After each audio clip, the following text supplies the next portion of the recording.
All right, we're coming into this last part of Module 6, and so I need you to turn to this page, and sorry, my stylus is going kind of bonkers today because I think I've kind of dropped it one too many times. So I need you to turn to page 173 and follow along as we talk about this next section, which is about analyzing graphs. And what I want you to notice here is that this first graph that you see here in this first explore activity has labels on each of the X and Y axis. So this is time in months, this is number of visitors, but there are not specific numbers given here at all. And that actually is what makes it the most rich, because you literally have nothing to go by except for looking at the trends and talking in a little bit more general nature as to what's happening. So let's take a look at this first situation, okay? Park visitors, you have the visitors and time in months here, okay? And it says segment number 1, that's this right here. Segment number 1 shows that attendance during the opening weeks of the park season stayed constant. Describe what segment 2 shows. All right, so we have to go back and think about slope again. Positive is going up. Negative is going down. This particular section is completely flatlined. What does that mean? Your slope is 0. You have no change. It's just kind of stagnant there.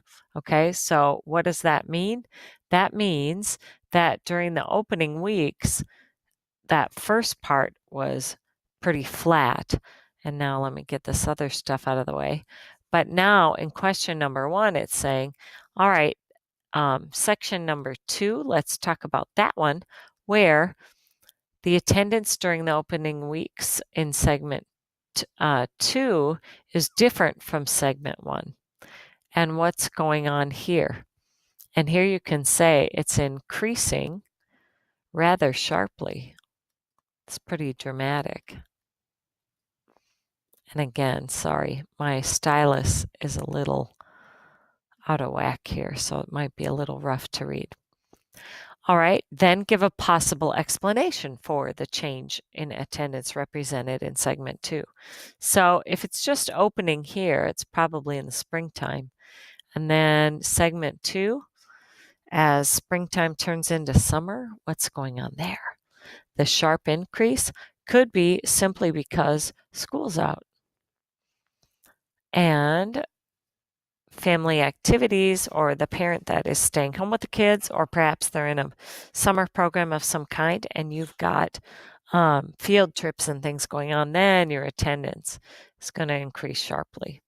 Okay, let's look at question C, or segment C here, where it says, which segments of the graph show decreasing attendance, and give a possible explanation.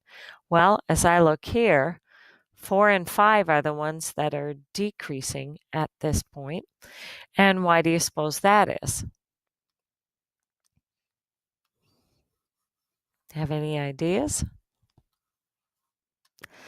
My biggest guess is simply because most of these big parks and adventure things and zoos, a lot of them are only open from some point at the spring of the school year till the end of summer. And so where this is decreasing dramatically, I'm going to say that in all likelihood, school is back in session. And maybe in that part there, session, sorry, it's probably a dramatic fall off from what it had been, and then they'll kind of recoup as families get more into that routine, at least the ones with the small children. All right, this next reflect question says, explain how the slope of each segment of the graph is related to whether attendance increases or decreases. Well, the slope ends up being a positive number. So slope is positive during an increase.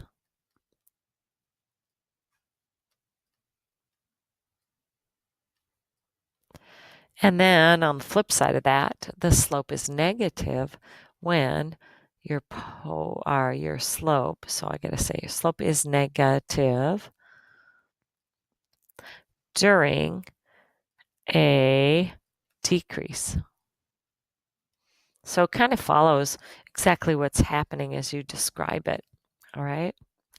Let's look at another one over here. This time you're supposed to match graphs that really have not a lot of specific information on and match them to each student. So let's read through these. Okay, the first one is Grace. And it says here, Grace started by learning how to spell many words each day, but then started to acquire or learn fewer and fewer words each day. So that's Grace. Get a picture of that. Second is Jet. Jet learned how to spell the name or the same number of words each and every day. That tells me he's at a steady increase. The last one is Mike. And Mike started learning how to spell only a few words each day, but then learned a greater number of words each day. Okay, so he kind of has the opposite situation happening that was happening up there with Grace. Grace didn't know that many at first and then really took off. Or I should say that's Mike. Grace had a lot of them at first and then it decreased, or kind of maybe not decreased, but definitely leveled off. So let's look at these ones. In graph A, what's happening? This is the steady increase here, which according to the problem, that would be Jet. In graph B, that's this one where you start out gradual and then you start the very steep uptick. So this one is start learning slowly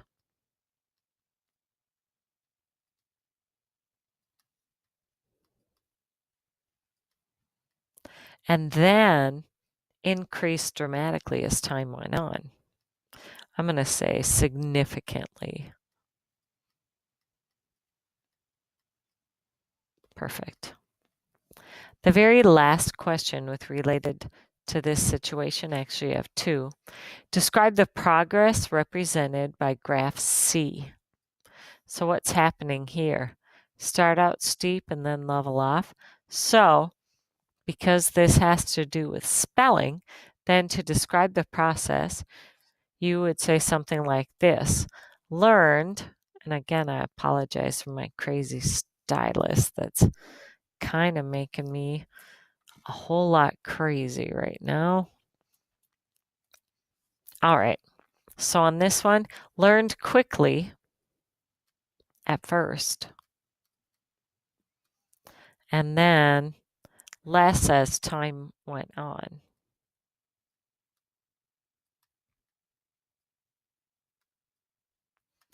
Which graph represents each student's study progress? And write the student names under the appropriate graphs.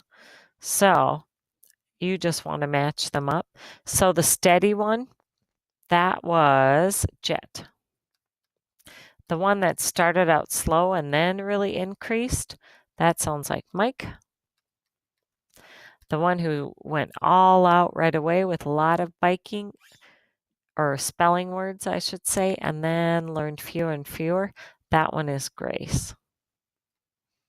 There you go. Now we've got that straight.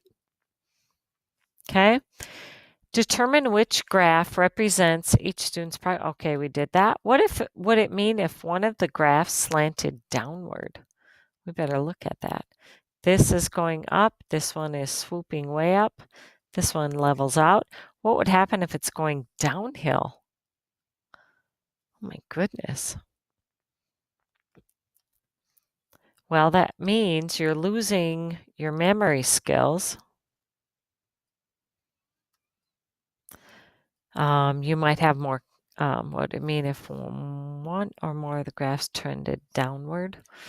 That whatever's happening, you're getting a decrease output, which may not necessarily be the right thing. All right, let's move on to the next explore activity.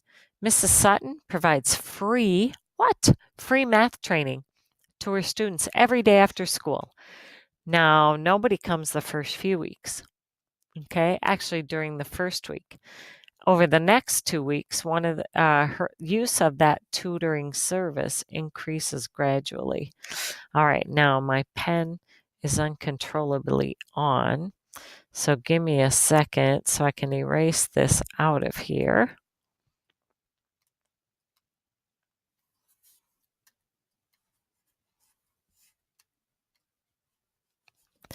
All right, so we have to get some relevance here with the context of this problem. Now, they did label it for us, so that was good.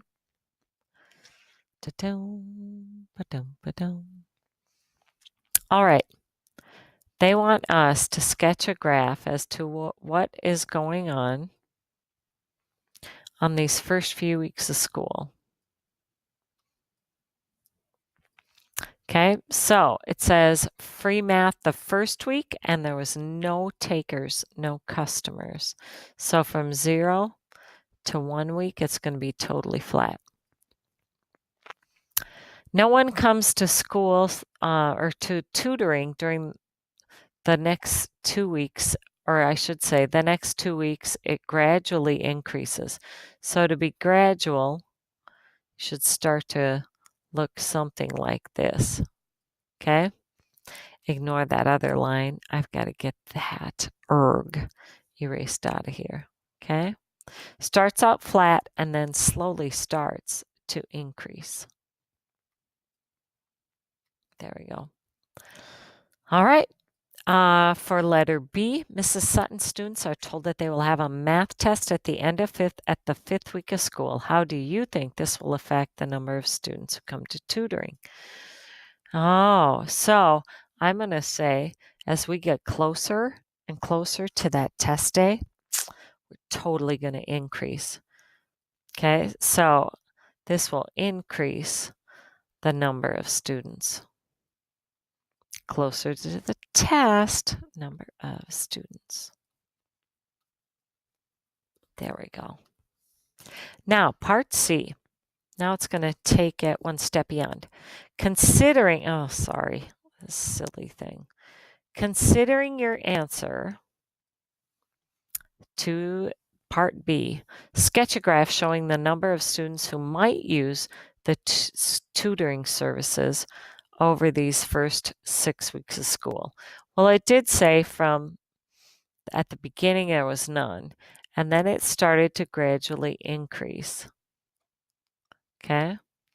They don't give us exact numbers over here, and that's okay. So all you have to do really is just disregard that because we don't want that to be there. Okay? Oops. Grr. There you go. So now let's take a look at the questions they ask. Mrs. Sutton, if she offers a bonus credit to students who come to tutoring, how might this affect the number of students? A bonus credit? I would say that would probably raise everything higher. How would your answer to question 3 affect the graph? Basically, what it'd do is it'd move the whole thing up. That's what happens when you increase a graph by a set amount. It's going up in the Y or the vertical category. Okay, so here is your job. Turn to the next page. This is page 176. And your job is to dive in